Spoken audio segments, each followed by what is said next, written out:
Hello, and thank you for having me. Yeah, I'm Raya, and I'm here to share with you how I've been thinking lately about the value and impact of our roles in UX. Slide, please. Nope. There we go. So yeah, I mean, you already got the next slide, but yeah, I'm basically going to share with you my strategies for coping with an existential crisis. To introduce myself briefly, I head the global user research function at Simply Business. It's a digital insurance broker based in the UK and US with over 1 million customers globally. And I've been a researcher for a decade. I've been a research leader for the last 4 years. And this is my first time speaking at an event like this, so help me. So why the existential crisis? It's been a couple of really tough years of non-stop tech redundancies, and they're far from over. And some analysis suggests that UX roles have been harder hit than other disciplines, with user research faring even worse than product design. Sends quite the message, right? And debates rage on about what got us here, whose fault is it, and what's going to happen next. Enter AI in this state of anxiety, and the predictions can get quite intense. I recently asked my UX product design colleagues to share the latest news on the impact of AI on product design, and this is what one of them responded with, which is a tad dramatic, but still a reflection of, I think, where our heads are at.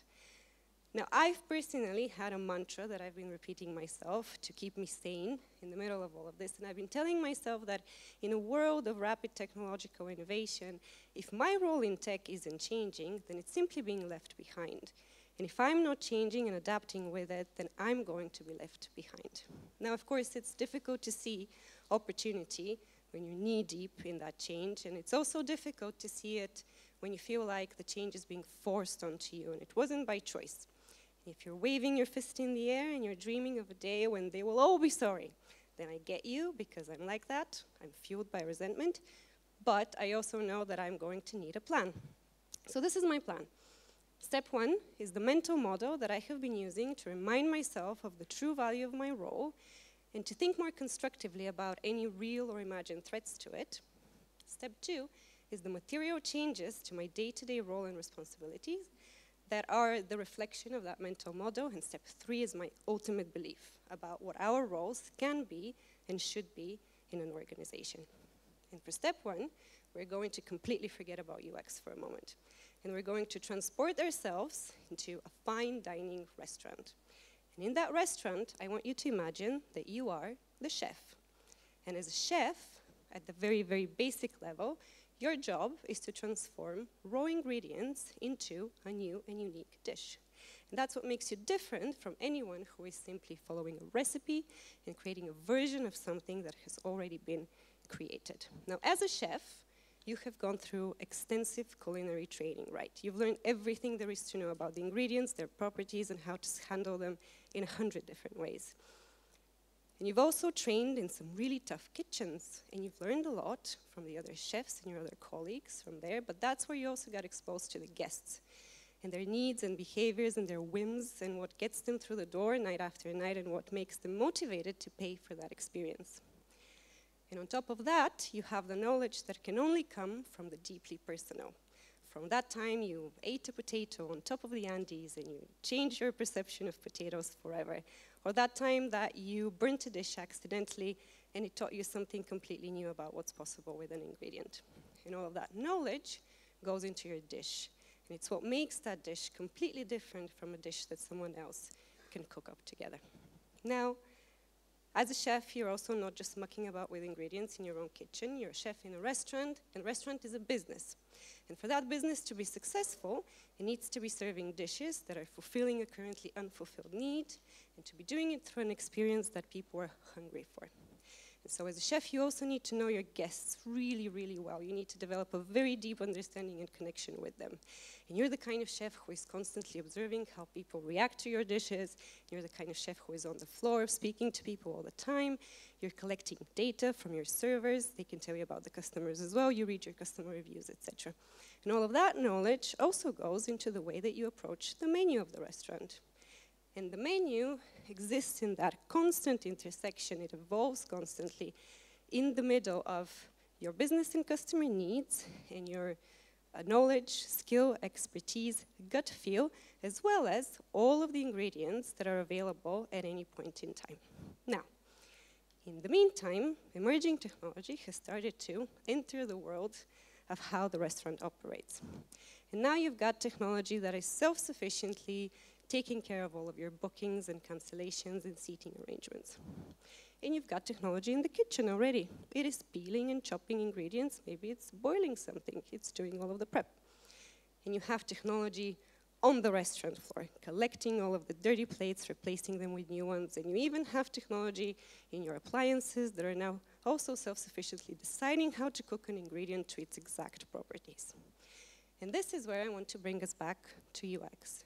Because I think that we have been making a mistake to talk about our roles as if it is a collection of the activities that are akin to the chopping and the peeling and the making of seating arrangements. And we have forgotten that we are the chefs. And we haven't been talking about our roles as if they are chef-level roles, and we haven't been presenting ourselves as chef-level people. Now, I think that what we have let happen is for our own narrative to be taken over from a focus on the tools that are there to help us deliver value more effectively, but that are not in and of themselves the vessel to deliver that value. And this is where I want us to challenge ourselves with the following question. Am I currently, in my role as a designer or researcher, really all I'm doing executing a brief? Because if that's what you're doing, then that is, in a way, a collection of activities that are akin to chopping and peeling and whatnot, and probably the prospects for that type of role are not that great. But think about the world that we're heading to. It is a world of increasingly more available, sophisticated, weird and wonderful recipes, and increasingly more available exotic ingredients to make them with, and increasingly more available tools for you to make the recipes with the exotic ingredients in your own kitchen. So what is going to bring you to the restaurant? What is the chef's unique offering? What are only the menus, the products and experiences that a chef can cook up and can come up with? Now, you may be thinking, a chef is the star of the show, right? We've watched enough Netflix documentaries to know chefs are superstars. And that's not how usually we get to be positioned in our companies, rarely. So, who here has read Marty Kagan's latest Hot Drop, Transformed? Okay, I do recommend it, highly.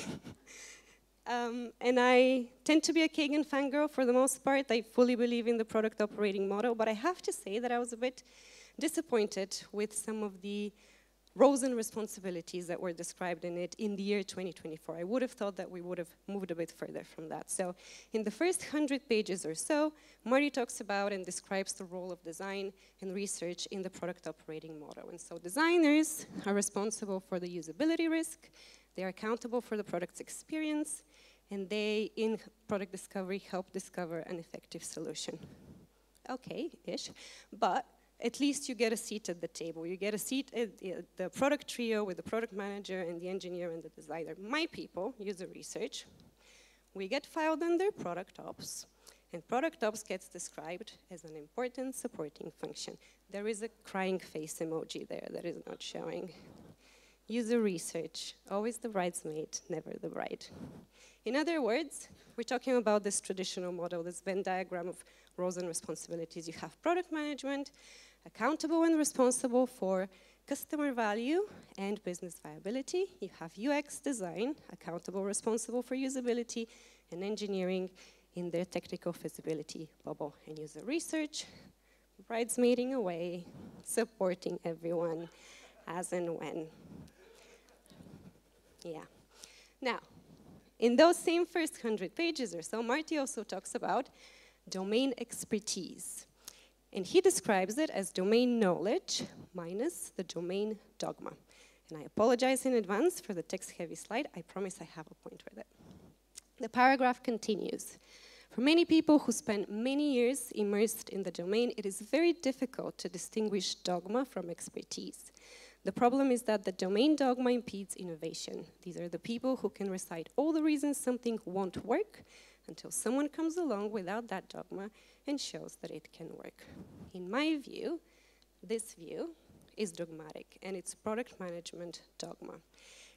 And moreover, it is short-sighted because it is not utilizing the full potential of some very rich skill set that exists in that ecosystem of roles. In my team, what that looks like is this.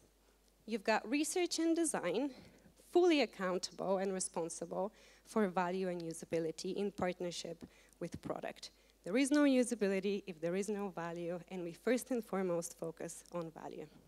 We are deeply knowledgeable of the business and how it operates, specifically in our areas of responsibility, and for those of us in leadership, also on a bigger picture level.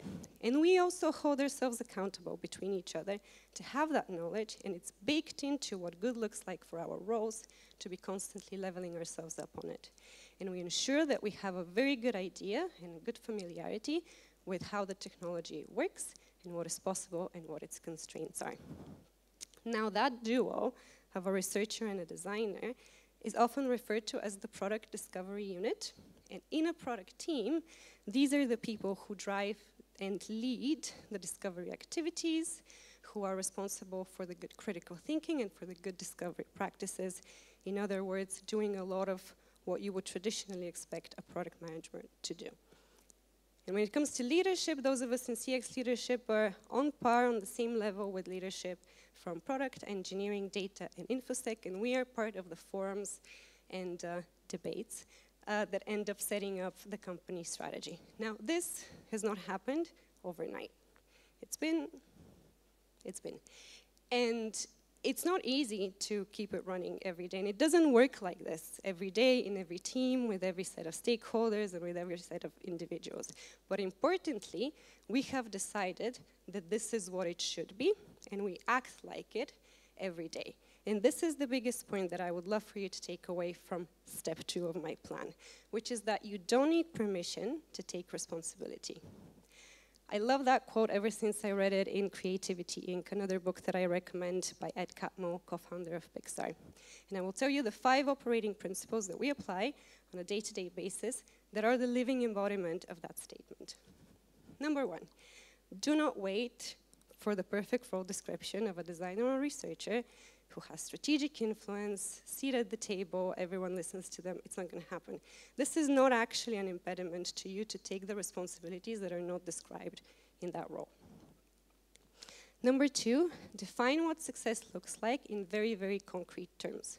Don't just say, I want to do strategic research. No, say, I want to influence this particular strategic decision with my work, and then work backwards in finding the opportunities to do that work, and just go ahead and do it. And this is really important. Don't make a proposal about how you found this opportunity, and you should be allowed to do some work on it.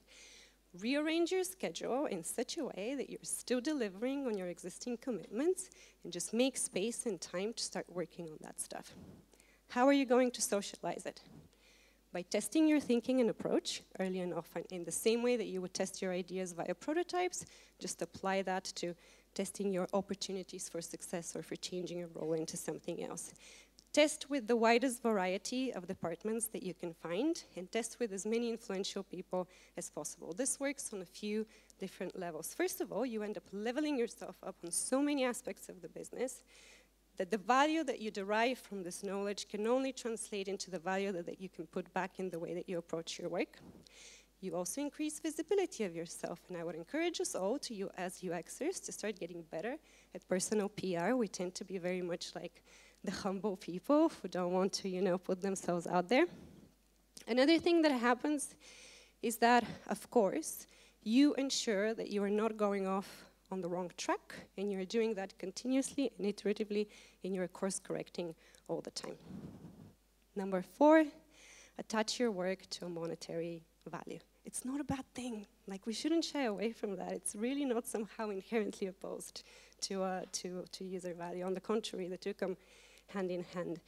And I'll give you an example. The mission statement for my team, for the user research team that I lead, is to drive customer and business value through high quality, high impact user research. I have no doubt that not a single person in this room is going to do business value driving work that is going to be at the detriment of the customer, because that's not who we are, that's not how we would approach our work. But I would encourage us to level ourselves up on business and also start attaching business value to the work that we do. And finally, accept that most of your ideas and efforts are going to fail.